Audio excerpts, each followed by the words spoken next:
स्वस्तात 9 दुचाकी देण्याचे प्रलोभन दाखवून सिंदखेडा धुळे येथील दुकलीने ठाण्यातील केमिस्ट दुकानदाराला तब्बल 5.5 लाखांचा गंडा घातल्याचा प्रकार उघडकीस आला आहे।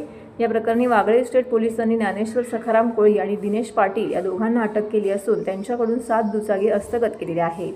अटकेतील भामट्या दुकलीला ठाणे न्यायालयाने 1 दिवसाची पोलीस कोठडी सुनावली असून पोलिसांनी ही माहिती पत्रकार परिषदेमध्ये दिली आहे। दरम्यान नागरिकांनी अशा फसवणुकीला बळी पडू नये असं आवाहन वरिष्ठ पोलीस निरीक्षक शिवाजी गवारे यांनी केलं आहे। वागळे स्टेट लुईसवाडी येथील स्वामी समर्थ मेडिकल दुकान चालवणारे संदीप दशरथ गलांडे यांना अवघ्या 60 तासामध्ये दुचाकी देण्याचे प्रलोभन कोळी आणि पाटील या दुकलीने दाखवले होते। तसेच काही दुचाकींची छायाचित्रही व्हॉट्सअपवर पाठवून 1 महिन्यामध्ये RTO ट्रान्सफर करून देण्याचं सांगितलं होतं। या आमिषाला बळी पडून गलांडे यांनी 9 दुचाकीकरिता 5,40,000 रुपयांची रक्कम रोख व ऑनलाईन स्वरूपामध्ये या दुकलीला पाठवली। मात्र दुचाकी न देता फसवणूक केल्याचं लक्षात येताच गलांडे यांनी वागळे स्टेट पोलीस ठाण्यामध्ये तक्रार दिली। मार्च-एप्रिल 2023 साली घडलेल्या प्रकाराची गंभीर दखल घेत पोलिसांनी या प्रकरणी फसवणुकीचा गुन्हा दुकलीवरती दाखल केलाय। वरिष्ठ पोलीस निरीक्षक शिवाजी गवारे यांच्या मार्गदर्शनाखाली पोलीस उपनिरीक्षक ज्योतिराम भोसले यांच्या पथकाने धुळे सिंदखेडा या ठिकाणी तांत्रिक पुराव्याच्या आधारे शोध घेत 7 दुचाकीला दुकलीसह ताब्यात घेतलेला आहे। चौकशीमध्ये त्यांनी पैशांची गरज असल्याने 8 दुचाकी मालकांना बँकेचे कर्ज मंजूर करून देत दुचाकी स्वतःकडे ठेवून फसवणूक केल्याचं तपासात निष्पन्न झालं आहे। वागळे स्टेट पोलीस स्टेशनमध्ये संदीप दशरथ गलांडे म्हणून नावाक इसमाने त्यांना कमी किमतीमध्ये स्कूटर देतो असं सांगून एका स्कूटरचे 60,000 रुपये असे एकूण 9 स्कूटर देतो सांगून 5,40,000 रुपयाचे स्कूटर न देता फसवणूक केली होती। असं आपल्याकडे 633/25 420-406 प्रमाणे गुन्हा दाखल करण्यात आलेला असून या गुन्ह्याच्या तपासामध्ये 2 आरोपींना आपण अटक केलेली आहे। यामध्ये एक ज्ञानेश्वर सखाराम कोळी आणि दिनेश अनंत पाटील असे 2 आरोपी आहेत।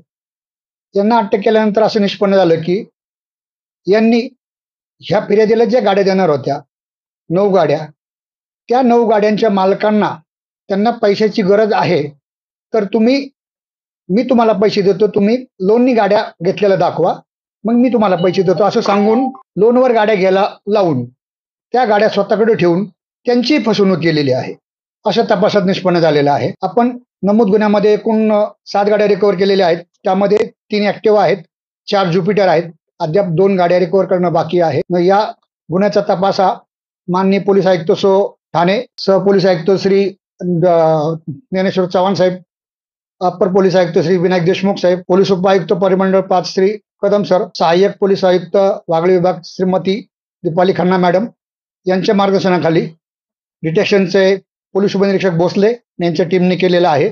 2 आरोपी सध्या कस्टडीमध्ये असून त्यांच्याकडून आरोपीकडून अजूनही गाड्या 2 रिकव्हर करणं बाकी आहे आणि इतर तपास बाकी आहे। अद्याप तो तपासामध्ये निष्पन्न झालेला नाही, परंतु होऊ शकतं। मोडस ऑपरेंडी अशी आहे की हे आपल्या गुन्ह्यातल्या फिर्यादीला त्यांनी कमी किमतीत गाडी देतो असं सांगून एकूण 9 गाड्या विक्री करण्यास आमिष दाखवलं आणि 5,40,000 रुपये त्याच्याकडून ऑनलाईन काढून घेतले। त्यांना कुठलीही गाडी दिलेली नाहीये आणि जेव्हा गुन्ह्याच्या तपासामध्ये त्यांना ताब्यात देतं त्यांच्याकडे त्या 7 गाड्या भेटलेल्या आहेत।